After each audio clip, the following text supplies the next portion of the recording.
बंधु माने पवित्र अक्षय तृतीया उपलक्षे आपण मानंकु समस्तंकु मोर हार्दिक शुभेच्छा एवं शुभकामना।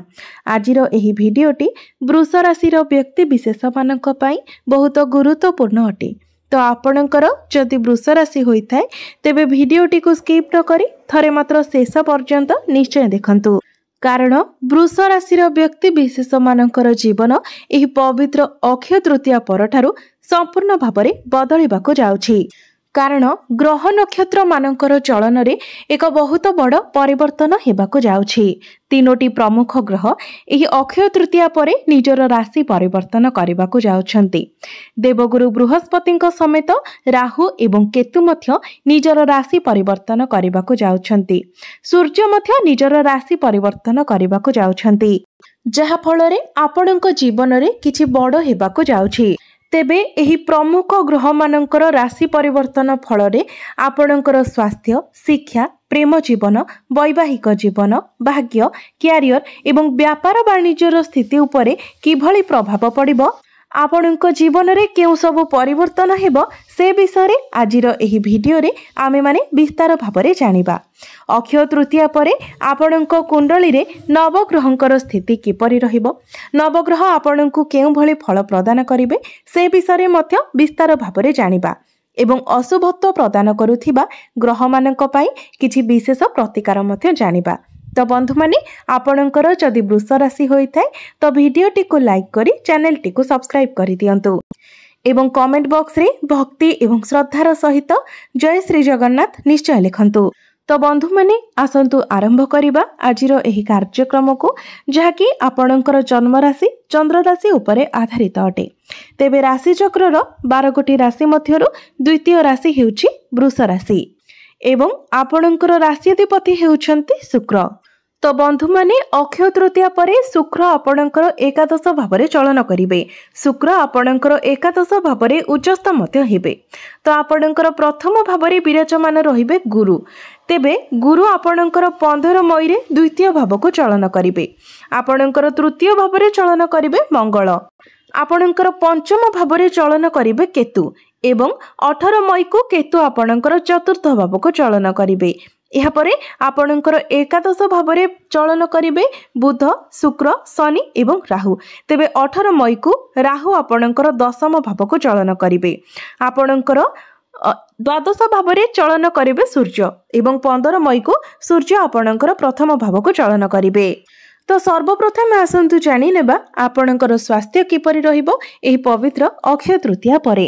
तेबे बंधु माने कुंडलीर प्रथम भावटी होइथाय आपणकर स्वास्थ्यर भाव, इम्युनिटी सिस्टम रो भाव। आपणकर प्रथम भावर अधिपति हेउछंती शुक्र। शुक्र आपणकर एकादश भावरे उच्चस्थ अछंती। तो बंधु माने अक्षय तृतीया परे आपणकर स्वास्थ्य बहुत भल रहिबो। आपण निजको स्वास्थ्यवान अनुभव करिवे। जदि पूर्वरु आपणकर किछि स्वास्थ्य जनित समस्या थिला तेबे ताहा मध्य दूर होई जिवो। एबे आसंतु जानिबा विद्यार्थी मानक पई किपरि रहिबो एही अक्षय तृतीया परर समय। तो बंधु माने आपणकर पंचम भावटी होइथाय शिक्षार भाव। आपणक पंचम भावर अधिपति हेउछंती बुध। तो बुध आपणकर एकादश भावरे विराजमान अछंती एवं आपणकर पंचम भावरे विराजमान अछंती केतु। तो बंधु माने जेबेठारु केतु आपणकर पंचम भावरे अछंती सेबेठारु आपण आपणकर पाठ पढारे निश्चित भावरे समस्या देखिबाको पाउथिबे। आपणकर माइंड डाइवर्ट हेउथिबो। पाठ पढारे आपणकर सेतेटा मन लागु नथिबो किंबा पाठ पढारे आपण सैटिस्फाइड होई पारु नथिबे। तेबे ए सब समस्या केवल 18 मई पर्यंत, कारण 18 मई को केतु जेतेबेले आपणकर पंचम भावरु बाहरी जिबे सेतेबेले आपण आपणकर पाठ पढ़ा क्षेत्र में एक पॉजिटिव चेंजेस देखिबाको पाइबे। 18 मई परठारु आपणकर शिक्षा क्षेत्र बहुत भल रहिबो एवं 18 मई परे पाठ पढ़ा रिलेटेड आपण जहाँ भी डिसीजन नेबे सेथिरे आपणको सफलता मिलिबो। आपण जदि कोनोसी एडमिशन करंती, फॉर्म फिलअप करंती किंबा आपणकर कोनोसी एग्जाम अछि तो से सबुरे आपण सफल हेबे। एबे आसंतु जानिबा आपणकर प्रेम जीवन किपरि रहिबो एही पवित्र अक्षय तृतीया परे। तो बंधु माने कुंडलीर पंचम भावटी आपणक शिक्षार भाव हेबा सहित पंचम भावटी मध्य होइथाय आपणक प्रेम जीवनर भाव। तो आपणक पंचम भावर अधिपति हेउछन्ति बुध। बुध आपणकर एकादश भावरे विराजमान अछन्ति एवं आपणकर प्रथम भावर अधिपति शुक्र मध्य एकादश भावरे बुधंक सहित विराजमान अछन्ति। यह व्यतीत बुध एवं शुक्रंकर दृष्टि मध्य आपणकर पंचम भाव उपरे रहुछि, जहा फलरे आपणकर प्रेम जीवन बहुत भल रहिबो। आपणक मध्यरे बॉन्डिंग भल रहिबो, अंडरस्टैंडिंग भल रहिबो, आपणक मध्यरे भाइब्स मध्य भल रहिबो। पूर्वरु जदि आपणक मध्यरे किछि समस्या थिला, कथावार्ता बंद होई जायथिला तो सेथिरे मध्य समाधान होई जिवो। एवं सबुठारु बड़ कथा हेउछि आपणकर पंचम भावरे जे केतु विराजमान अछन्ति 18 मई को केतु मध्य आपणकर पंचम भावरु बाहरी जिवे। तो जेबेठारु केतु आपणकर पंचम भावरे थिले तो आपणक मनरे शंका आसुथिला, डाउट्स आसुथिला, आपणक मध्यरे वैचारिक मतभेद देखा देउथिला। तेबे ए सबु जहा भी किछि समस्या थिला 18 मई ठारु ए सबु समस्या आपणकर दूर होई जिवो। एबे आसंतु जानिबा आपणकर वैवाहिक जीवन किपरि रहिबो एही पवित्र अक्षय तृतीया परे। तो बंधु माने कुंडलीर सप्तम भावटी होइथाय आपणक वैवाहिक जीवनर भाव। आपणक सप्तम भावर अधिपति हेउछन्ति मंगल। तो मंगल आपणकर तृतीय भावरे विराजमान अछन्ति। तो मंगल जेहेतु आपणकर तृतीय भावरे निचस्थ अछन्ति सेतिपय आपणक मध्यरे जेमिति छोट मोट झगड़ा न हुए सेति प्रति आपण ध्यान रखिबे। बंधु माने 15 मई ठारु सूर्य आपणकर प्रथम भावरे रही आपणकर सप्तम भाव को देखिबे, जहा फलरे आपणक मध्यरे आग्रेशन रहिबो। एहा व्यतीत आपणक जीवन साथी मध्यरे मध्य टिके क्रोध स्वभाव रहिबो।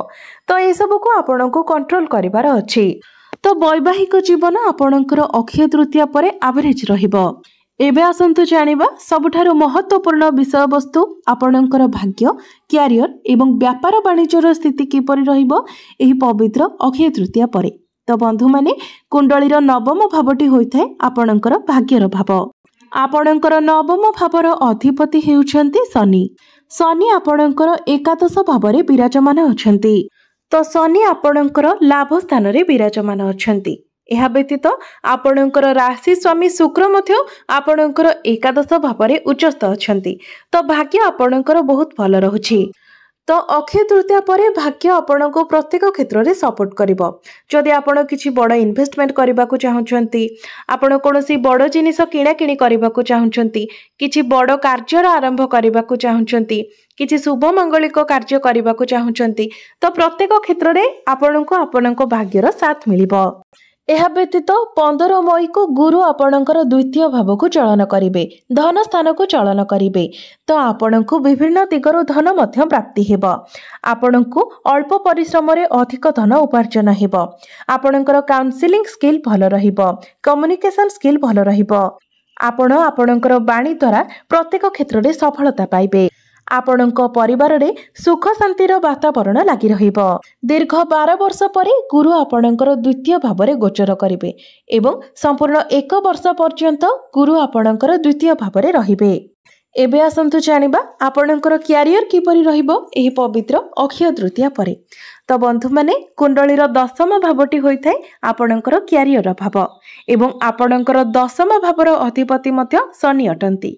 शनि आपणकर एकादश भावरे विराजमान अछंती, जहा फलरे आपण हार्ड वर्क न करी स्मार्ट वर्क करबाको पसंद करिवे। आपण बहुत सचोट भावरे निजर कार्य करिवे एवं आपणकर कार्य करिवार शैली मध्य बहुत भल रहिबो। एहा सहित सूर्य जेतेबेले आपणकर प्रथम भाव को चलन करिवे तो आपण जदि चाकरी पई प्रिपेयर हेउथिले तो आपणको चाकरी मिलिबार बहुत अधिक संभावना रहुछि। अर्थात 15 मई ठारु आपणको चाकरी मिलिबार बहुत भल संभावना रहुछि। एहा सहित 15 मई परे सरकारी क्षेत्ररो आपणको लाभ प्राप्ति होई पारे। आपण जदि सरकारी क्षेत्र रे चाकरी करूछंती तो आपणकर प्रमोशन मध्य होई पारे। एहा सहित 18 मई को राहु आपणकर दशम भाव को आसीबे एवं 1.5 वर्ष पर्यंत आपणकर दशम भावरे रहिबे। राहु जेतेबेले आपणकर दशम भावरे गोचर करिवे सेतेबेले आपणकर चाकरी क्षेत्र रे किछि ना किछि परिवर्तन निश्चित भावरे आसीबो। ଏହା ବ୍ୟତୀତ ରାହୁ ଆପଣଙ୍କର ଦଶମ ଭାବରେ ରହି ଆପଣଙ୍କୁ ଚାଲାକ ଚତୁର ବନାଇବେ। ଆପଣଙ୍କର ମାଇଣ୍ଡ ସାର୍ପ ହେବ। ଆପଣ ସ୍ମାର୍ଟ ଭାବରେ ନିଜର କାର୍ଯ୍ୟଗୁଡ଼ିକୁ କରିବେ। ତ ଯେଉଁମାନେ ଟେକ୍ନିକାଲ ଲାଇନରେ ଅଛନ୍ତି, ସର୍ଜନ ଅଛନ୍ତି, ସେମାନଙ୍କୁ ବହୁତ ଅଧିକ ସଫଳତା ମିଳିବ। ଏସବୁ କ୍ଷେତ୍ରରେ ସେମାନେ ବହୁତ ଅଧିକ ସଫଳତା ପାଇବେ। ତ ଅକ୍ଷୟ ତୃତୀୟା ପରେ କ୍ୟାରିୟର ଆପଣଙ୍କର ବହୁତ ଭଲ ରହିବ। ଆପଣ ନିଜର କ୍ୟାରିୟରରେ ଉନ୍ନତି କରିବେ। व्यापार वाणिज्यर कथा जदि कहबा तो आपणकर व्यापार वाणिज्यर स्थिति मध्य बहुत भल रहिबो, कारण आपणकर लाभ स्थान रे 4टी ग्रह विराजमान अछंती। तो एही अक्षय तृतीया परे आपणकर फाइनेंशियल ग्रोथ हेबो, आपणकर बैंक बैलेंस बढ़िबो, आपण निजर बिजनेस को आग को बढ़ाइबे। बिजनेस रे नुआ नुआ आइडिया आपणक मन को आसीबो एवं ताको आपण कार्यकारी मध्य करि परिबे। सेथिरे आपणक सफलता मध्य मिलिबो।